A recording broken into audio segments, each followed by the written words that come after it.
ये भी बहुत बढ़िया है, बहुत बढ़िया। यथा दृष्टि तथा सृष्टि, समझ रहे हो इसका मतलब? तुम्हारी जैसी नज़र होगी, जो चीज़ तुम्हें दिखाई दे रही होगी, जो तुम्हारे मन में उसकी आकृति बनेगी, जो ड्राइंग बनेगी, जो कला बनेगी, जो आर्ट बनेगा, वो सिर्फ तुम्हें दृष्टि से देखने से तुम्हें वो वैसी ही दिखाई देगी। अब ये तुम्हें दिखाई दे रहे होंगे दो, क्योंकि तुमने देखा दो। अगर तुम इसको सोचते तो ये वी बनना था, वी बनना था।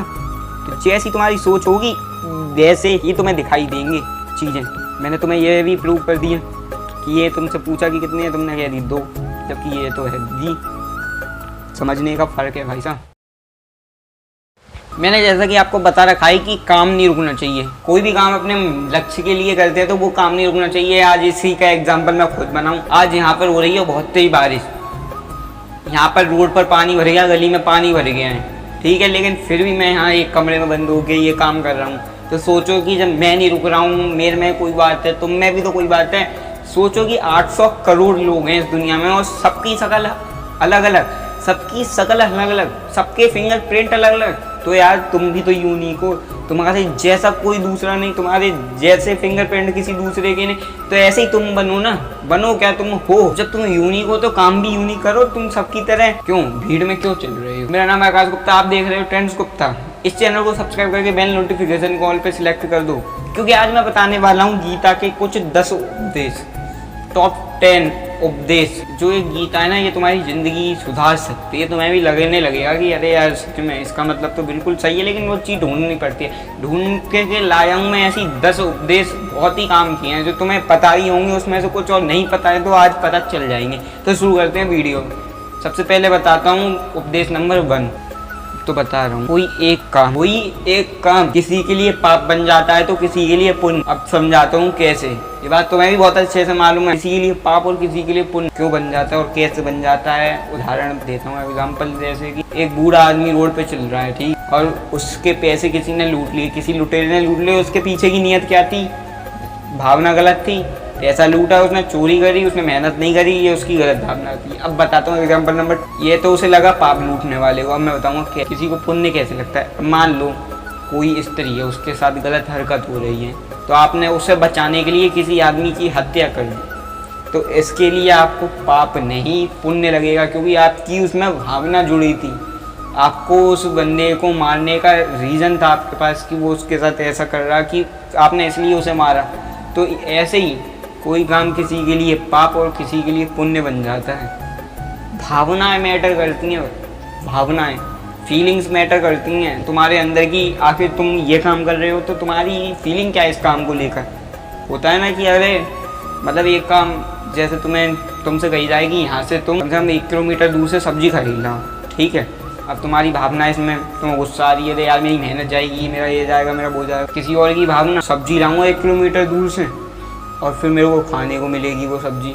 तो यही चीज़, भावना मैटर करती है, फीलिंग मैटर करती है तुम्हारी लाइफ में। और यही भावना के चक्कर में तुम बड़े बनती हो और छोटे भी तुम भावना के चक्कर में बनते हो।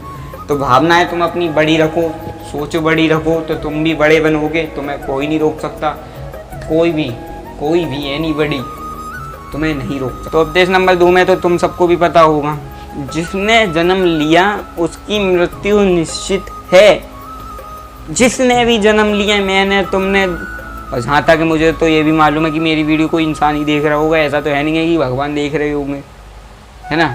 और जो भी ये मेरी वीडियो देख रहा है वो पैदा हुआ होगा, आखिर वो जन्मा है। जब वो जन्मा है तो उसकी मृत्यु निश्चित है, कंफर्म है। उसकी डेथ डेट DOB, जब DOB डेट सेट है तो DOD तो सेट होगी। जो DOB होती है जिसकी, उसकी DOD भी होती है, सही है। डेट ऑफ बर्थ और डेट ऑफ डेथ, ये दोनों चीज़ एक दूसरे से मैटर करती हैं। और जो जन्म लेता है उसकी मृत्यु उसी टाइम लिख जाती है। ये भी लिख जाता है कि आखिर हुआ क्या है, कैसे मरेगा। अगर तुम्हारा ही छत से कूदने से मौत हुई है तो तुम छत से ही कूद के मरोगे, भले वो फिर कैसे भी। नियति का खेल बहुत निराला है, लेकिन तुम्हें अपनी मेहनत पे तो विश्वास रखो। अब वो बाद की बात है, जब तक तुम दुनिया में हो तुम्हें तो कमाना है पैसा, तुम्हें जीना है तो कमाना पड़ेगा पैसा, तुम्हें हंसना है तो कमाना पड़ेगा पैसा, तुम्हें मज़ा लेना है, मज़ा करना है, मज़ा करवाना है, पेट भरना है, पेट भरवाना है, सुख देना है, सुख लेना है तो सबके लिए लगेगा ओनली ऑन पैसा। तो जब ये लगेगा तो तुम्हें कमाना पड़ेगा ओनली पैसा। तो कमाओ ना पैसा, तभी तो तुम बनोगे हाई रेटेड गबरू मार। तो गबरू बनो, पैसा कमाओ ज़िंदगी में, छोड़ो दुनियादारी। पैसा हो तुम्हारे पास तो कोई नहीं पूछेगा तुम्हारे पास है घास, कोई नहीं काटेगा घास। अरे मैटर ये चीज़ें निकल रही है, मैंने सिर्फ तुम्हें एग्जाम्पल दिया। तो इसलिए जो जन्मा है वो मरेगा। अब तुम सोच के बैठे हो अरे मैं तो अमर हूँ, मेरे पास पैसा है, मेरे पास तो ये है, मेरे पास तो गाड़ी है, बंगला है, कहाँ जाएगा जी? अरे यार वो तुम्हारे बच्चे के बच्चों के बच्चे के बच्चों, ये पीढ़ी चलती जाएगी चलती जाएगी चलती जाएगी चलती जाएगी चलती जाएगी चलती जाएगी जाएगी, चल के मिलेगा तो तुम्हारी खानदान में। ऐसा तो है नहीं है कि सरकार ले जाएगी, नहीं ले जाएगी सरकार। सब जो चीज़ तुम्हारी है वो तुम्हारी ही रहेगी, तुम्हारे ही घर में रहेगी, तुमसे दूर नहीं जाएगी। और एक और बात बता दूं कि शरीर मरता है, आत्मा कभी नहीं मरती है। करना तो तुम्हें कुछ पड़ेगा भारी, जब तुम यूनिक हो तो करना तो तुम्हें भारी कुछ पड़ेगा। गीता का चौथा उपदेश में बता दूं कि गीता में बताया गया कि खुशियाँ 3 प्रकार की होती हैं, तामसिक, राजसिक और सात्विक। तामसिक में क्या होता है कि हमें ऐसा लगता है कि खुशियाँ कि आराम मिल जाए, कि थोड़ी देर और सो लें, कि स्वाद मिल जाए, मतलब कोई भी चीज़ टेस्ट करने का उसका भी अलग मज़ा है, ठीक है। तो ये है तामसिक खुशी। अब आते हैं सात्विक पे। सात्विक पे क्यों? राजसिक पे। देखो तामसिक, राजसिक और सात्विक। अब आते हैं राजसिक वो होती है जैसे हमने कोई अपना गोल डिसाइड किया था कि पैसा कमाएंगे इतना, गाड़ी लेंगे इतनी, और ये सब मिलने के बाद इतना मज़ा करेंगे, ये होती है राजसिक खुशी। अब आती है सात्विक। ये दोनों तो अस्थाई रहती हैं, लेकिन ये वाली स्थायी रहती है। ये कभी कभार ऐसा होता है कि ये तो पहले तुम्हें जहर की तरह लगेगी और फिर ये शहद की तरह तुम्हारे संग चिपक जाएगी और ये खुशी कभी नहीं जाएगी। तो खुशियाँ होती हैं 3 प्रकार की, पता चल गई होगी आपको गीता से। ये बात मुझे भी नहीं पता थी, तो कमेंट करना इस वीडियो में, ठीक है। 5वां उपदेश गीता का, ये भी बहुत बढ़िया है, ये भी बहुत बढ़िया है। देखो हमारा शरीर कैसे काम करता है ये बात मालूम है? नहीं मालूम है, आज मैं बताऊंगा। मेरा नाम आकाश गुप्ता, क्योंकि मैं हूँ मोटिवेटर, तुम्हें गाइड करने के लिए। तुम्हें भी पता चलना चाहिए कि दुनिया ऐसी है, ऐसी तरीके की दुनिया है। जब सब तरीके की दुनिया है तो तुम्हें मैं बताऊंगा और तुम सुनोगे, और तुम्हें सुनना पड़ेगा, क्योंकि तुम्हें अपनी जीवन में कुछ करना है। तो तुम देखोगे तो मैं और कुछ ऐसे ही लाता रहूँगा। जब तुम्हें ऐसे ही लाता रहूँगा तो तुम्हारा मन, ब्रेन जो भी होगा बढ़िया काम करेगा। यही चीज़ दिखाना चाह रहा हूँ कि मन और शरीर कैसे काम करता है। देखा? चलो अब मैं समझा ही दे रहा हूँ, तुम ऐसे तो समझोगे नहीं। अभी मैंने समझा दिया, वीडियो स्किप करके चाहो तो देख सकते हो। ये शरीर ना तुम्हारे रथ की तरह है, जैसे 2 आँख, 1 कान, 1 मुंह, 1 जीभ, 2 पैर, 2 हाथ है ना, ये सब है घोड़े रथ के, ठीक है। ये पूरा रथ बन गया तुम्हारे हाथ पैरों को मिलाकर, और इसमें जो बैठा है इंसान, राजा है जो, वो तुम्हारी आत्मा है। और जो चला रहा है इस रथ को, जो चलाता नहीं है सवारी को, रथ को चलाता है, वो तुम्हारा मन है। मन ही है, तुम्हारी आत्मा उधर ही जाएगी जहाँ तुम्हारा मन ले जाएगा। समझो, जहाँ तुम्हारा मन ले जाएगा, दिमाग ले जाएगा, वहीं तो तुम जाओगे। क्योंकि जब घोड़े इधर जा रहे हैं, रथ पूरा इधर जा रहा है, मन भी इधर ही जा रहा है, सब चीज़ इधर जा रही है, तो तुम क्या रथ से उतर के अलग चले जाओगे? क्या नहीं जाओगे, रथ के संगी तो हो तुम। रथ के ही समान तो हो तुम क्या मैं भी। तो ऐसे ही काम करता है शरीर भी, कुछ इसी तरीके से। जब तुम्हारा मन जिधर ले जाएगा तो ये पूरा शरीर, ये पूरी आत्मा, ये तुम्हारा जो पूरा स्ट्रक्चर ऑफ द बॉडी है, पूरा तुम्हारा उसी डायरेक्शन में जाएगा जिस डायरेक्शन में तुम्हारा मन ले जाएगा। तो इसलिए अपने मन को काबू करो, मन को नियंत्रण कर लिया तो बहुत बढ़िया बात है। अगला उपदेश आने वाला है गीता का 6वां। तो आइए शुरू करते हैं गीता का 6वां उपदेश।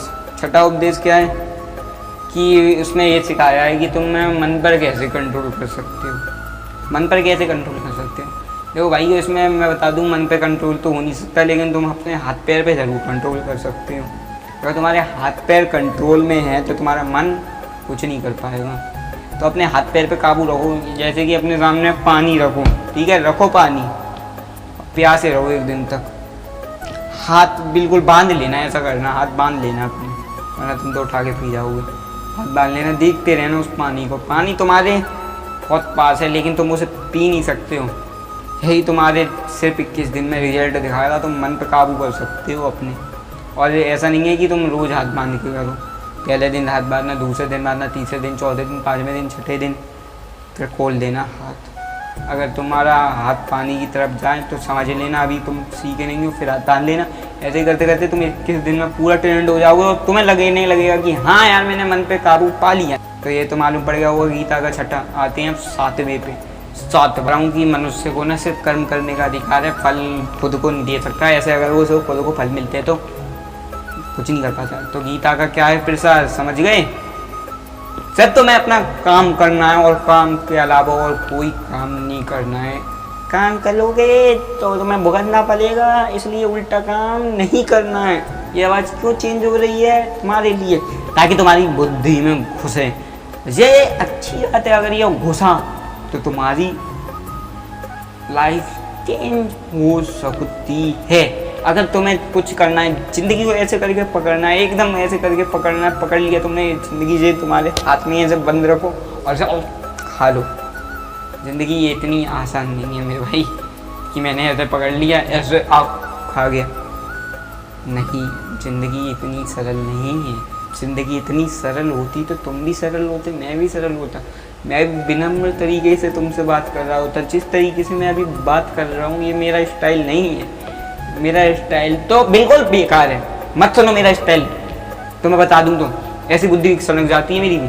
अगर तुम्हें कुछ समझ में नहीं आ रहा है तो तुम पूछो। इंस्टाग्राम, यूट्यूब, जाने कितनी चीज़ों की लिंक देता हूँ डिस्क्रिप्शन में। 4 चीज़ों, चारों पे से किसी में से भी पूछ लोगे ना। तुम्हारी यार कमेंट का क्या रिप्लाई नहीं मिलता तो बता दो। आते हैं अब 9 पे, उपदेश नंबर 9 पे। देखते हैं क्या है बवाल गीता में। वैसे जो भी बात है वो एकदम पते की है।